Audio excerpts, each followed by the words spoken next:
ఈరోజు మనం చెప్పుకునేది ఏంటంటే మూత్రకోశ సంబంధ వ్యాధులు, అంటే ఇంగ్లీష్లో యూరినరీ ఇన్ఫెక్షన్, యూరినరీ ట్రాక్ట్ సంబంధించిన సమస్యల గురించి ఈరోజు తెలుసుకుంటాం.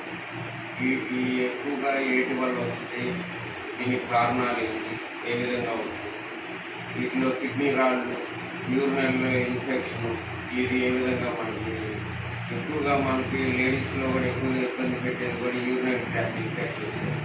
ఎక్కువగా వైటిష్ డిశ్చార్జ్ అవుతుందని, యూరిన్లో బర్నింగ్ వస్తుందని, వీటి గురించి ఎక్కువగా మనకి పేషెంట్లు బాగా చెప్తున్నారు. ఎందుకంటే వీటి గురించి నేను ప్రతిరోజు ఒక వీడియో పెడతానికి కారణం ఏంటంటే, ప్రతి మనిషి ఒక డిసీజ్ గురించి తెలుసుకోవాలి. ఈరోజు ప్రతి మనిషి చేతిలో సెల్ ఫోన్ ఉంటుంది, కానీ ఒక్కొక్క వ్యాధి గురించి ఏముంటుంది, ఏంది, ఎందుకు మనం సమస్య పడుతున్నాము అనేది కులంకషంగా ప్రతి ఒక్కరికి తెలియజేయాలనే ప్రతి ఒక్కరికి నేను ఒక గ్రూప్ లాగా తయారు చేసి దాంట్లో ఒక్కొక్క డిసీజ్ గురించి చెప్పాలని ఇంట్రెస్ట్ తోటి 18 సంవత్సరాలు నేను నేర్చుకున్న పేషెంట్లలో అనుభవాలు, వాళ్ళ ఎక్స్పీరియన్స్ గురించి మొత్తం తెలుసుకొని చెప్పాలని చాలామంది నేను లింక్లో యాడ్ చేశాను. కొంతమంది లింక్ నుంచి కూడా బయటకు పోయిన నాకేం ఇబ్బంది లేదు.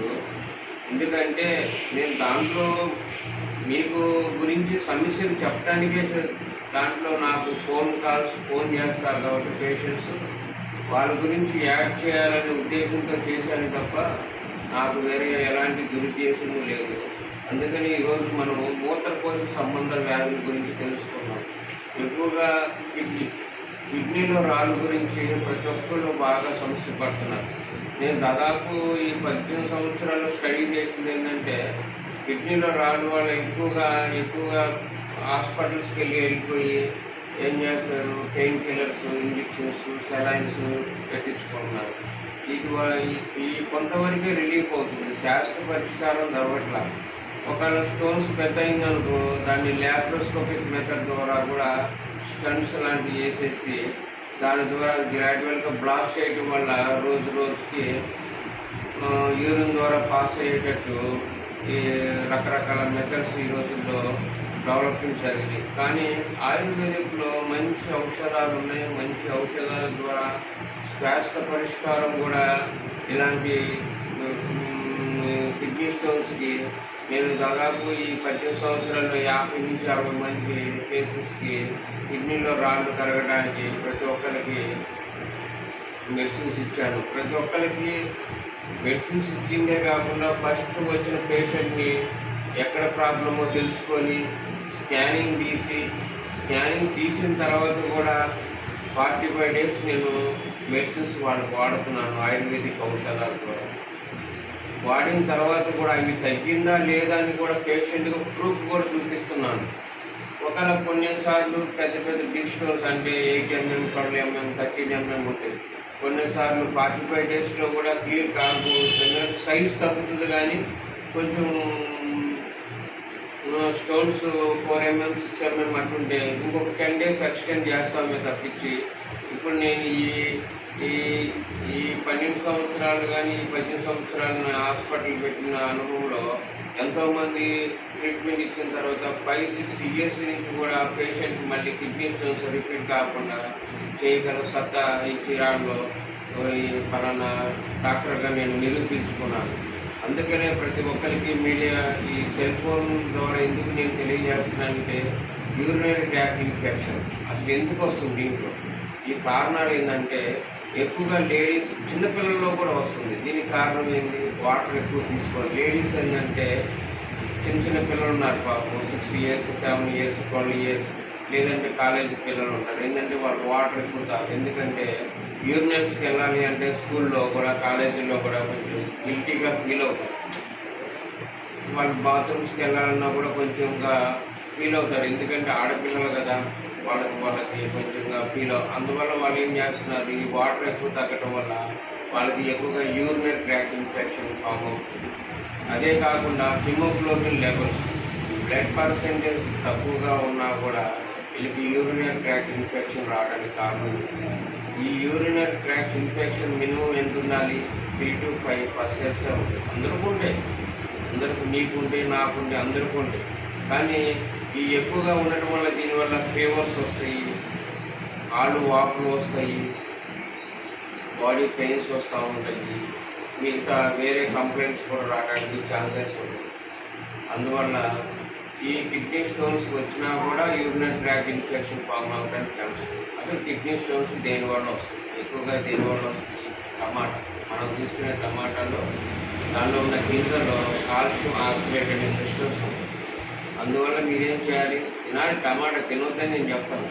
దానిలో గింజలన్నా తీసేసేసి లోపల పైన ఉంటుంది కదా తోలు, రెడ్ కలర్ తోలు, అది వరకే వేసుకోవాలి. ఎందువల్ల అంటే ఎక్కువగా ఈ టమాటా పులుసులు, టమాటా రసాలు ఎక్కువగా తినడం వల్ల ఏంటంటే ఎక్కువగా పేషెంట్స్ ఈ కిడ్నీ స్టోన్స్తో బాగా ఇబ్బంది పడుతున్నారు. అదే కాకుండా పాలకూర మెయిన్ డేంజర్. పాలకూర తిన్నా కూడా కిడ్నీలో స్టోన్స్ వస్తాయి. అదే కాకుండా ఈ ఫిష్ తిన్నా కూడా కిడ్నీలో రావడానికి కారణం. దీనివల్ల ఈ కిడ్నీ స్టోన్స్ వచ్చిన పేషెంట్ ప్రికాషన్స్ కూడా తీసుకోవాలి.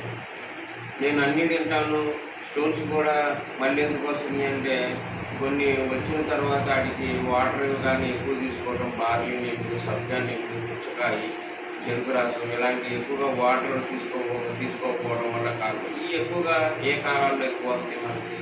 చలికాలం. ఎందుకంటే చలికాలంలో వాటర్ తక్కువగా తీసుకుంటాం.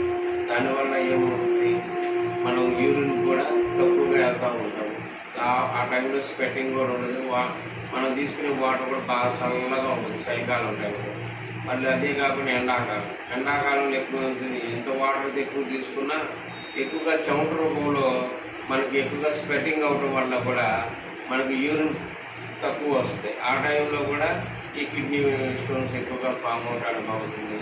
దానివల్ల ఈ యూరినరీ ట్రాక్ ఇన్ఫెక్షన్ కూడా ఎక్కువగా ఫామ్ అవుతూ ఉంటుంది.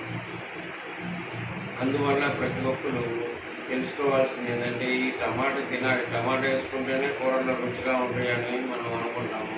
ఆ టమాటాలో కూడా గింజలు తీసేసి తింటే చాలా మంచిది. దాంతోపాటు పాలకూర కూడా. నేను ప్రతి ఒక్కరికి తెలియజేసేది ఏంటంటే ఈ కిడ్నీ స్టోన్స్ తగ్గడానికి మెడిసిన్స్ ఉన్నాయి, ఆయుర్వేదిక్ మంచి ఔషధాలు ఉన్నాయి. నేను మట్టికి 6 mm అయినా, 7 mm అయినా, 8 mm అయినా, 12 mm కూడా 45 రోజుల ట్రీట్మెంట్ ద్వారా వాళ్ళకి పరిష్కారం చూపగలనని ఈ మీడియా ద్వారా మీకు తెలియజేస్తున్నాను. ప్రతి ఒక్కళ్ళు వాటర్ ఎక్కువ తీసుకోవటం, మన డైలీ ఎక్సర్సైజ్ ఉండటము, బార్లీ నీళ్ళు, సబ్జాని, మజ్జిగ మంచిది. మజ్జిగ తీసుకోవడం వల్ల కూడా ఈ కిడ్నీ ఫంక్షన్స్ కానీ బాగా జరుగుతూ ఉంటాయి. ఈ కిడ్నీ స్టోన్స్ ఎక్కువ రోజులు ఉన్నా కూడా కిడ్నీ ప్రాబ్లమ్స్ కూడా రావడానికి ఛాన్సెస్ ఉన్నాయి. దీంట్లో ఇంకా షుగర్ అటాక్ అయిందంటే ఆ షుగర్ హై లెవెల్స్ పెరిగినా కూడా దాని ఎఫెక్ట్ కిడ్నీస్ మీదే ఉంటుంది. దీంట్లో blood urea, serum creatinine levels పెరగడం వల్ల కూడా కిడ్నీలో కూడా ప్రాబ్లమ్స్ వస్తాయి. అందువల్ల ఇలాంటి ప్రాబ్లమ్స్ మీరు రాకుండా తెలుసుకోవడానికే నేను ప్రతిరోజు ఒక్కొక్క డిసీజ్ గురించి మీకు ఈ మూత్ర సంబంధ వ్యాధులు అంటే ఏంటి, దీనివల్ల కూడా కొంతమందికి ఫ్యామిలీ పరంగా కూడా ప్రాబ్లమ్స్ వస్తూ ఉంటాయి. ఈ వైటిస్ డిశ్చార్జ్ రావడం లేడీస్లో, ఈ ఫంగల్ ఇన్ఫెక్షన్స్ ఫామ్ అవటము, ఇలాంటి అదే షుగర్ కానీ అటాక్ అయిందంటే యూరినరీ ట్రాక్స్ సరౌండింగ్లో కూడా ఈచింగ్ సెన్సేషన్ రావటం, ఇలాంటి ప్రతి ఒక్కరికి జెంట్స్ లేదు, లేడీస్ లేదు, ఇద్దరికీ వస్తూ ఉంటాయి. అందువల్ల ఈ యూరినరీ ట్రాక్ ఇన్ఫెక్షన్ రాకుండా ప్రతి ఒక్కళ్ళు తీసుకోవాల్సిన నియమాలు, నిబంధనలు ఏమిటి అంటే ఎక్కువగా వాటర్ తాగటము, దాంతోపాటు ఎక్కువగా మనము సబ్జా నీళ్ళు, బార్లీ నీళ్ళు, పుచ్చకాయ, ఫ్రూట్స్ అలాంటి ఎక్కువగా పదార్థాలు తీసుకొని బ్లడ్ పర్సెంట్, క్యారెట్, బీట్రూట్ ఇలాంటి హిమోగ్లోబిన్ లెవెల్స్ పెరిగేవి కూడా తీసుకోవడం వల్ల యూరినరీ ట్రాక్ ఇన్ఫెక్షన్ రాకుండా ఉంటుందని మీ ద్వారా తెలియజేస్తున్నాను. రేపటి రోజు ఇంకో డిసీజ్ గురించి, చర్మ సంబంధ వ్యాధుల గురించి తెలియజేస్తాను.